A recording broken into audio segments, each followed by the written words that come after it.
High, এই ফুল গাছটা দেখো, ছোট্ট একটা নয়নতারা ফুল গাছ। আর গাছটাতে কত ফুল ফুটেছে।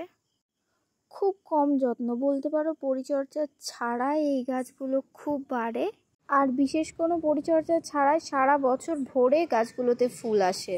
গাছে যাতে অনেক ফুল আসে সেই জন্য আমি গাছে কখনো বীজ রাখি না, সেই কারণে নতুন চারাও তৈরি হয় না। আর এই গাছগুলোতে ফুল আসলে অনেক সুন্দর দেখতে লাগে, সেই কারণে ভেবেছিলাম দুটো চারা তৈরি করব। আমি নয়নতারা গাছের ডাল দুটোকে বেশ কিছুদিন কোকোপিটের মধ্যে বসিয়ে রেখেছিলাম। প্রায় 1 মাস পরে দেখি গাছগুলোতে শেকড় চলে এসছে, তাই ভাবলাম এগুলোকে মাটিতে প্রতিস্থাপন করে দিই। আমি মাটি তৈরির জন্য নর্মাল মাটি আর কোকোপিট নিয়েছি, আর টবটার নিচে আমি কিছু শুকনো পাতা দিয়ে ভরাট করে দিয়েছি, আর এতে অল্প করে জল দিয়ে রাখবো।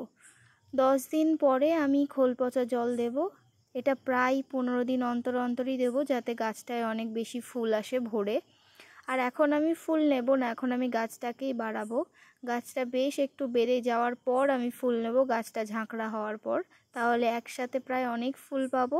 দেশি নয়নতারাগুলো অল্প যত্নেই খুব বাড়ে। তোমরাও চাইলে বীজ বা কাটিং দুটো থেকেই গ্রো করতে পারো এগুলোকে।